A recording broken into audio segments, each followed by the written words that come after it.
Ang pagiging tahimik mo ang pinakamalakas na sandata mo. Tama, ang pagiging walang imik mo, ang hindi mo pagpatol, ang pagiging walang kibo mo ang greatest weapon mo.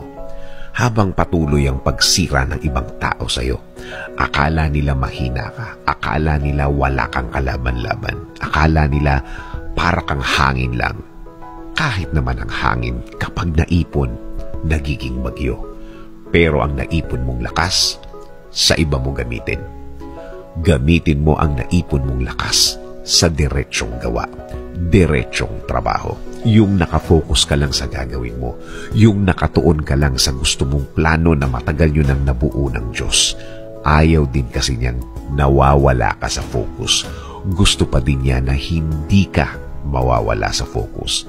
Hindi nawawala ang concentration. Kahit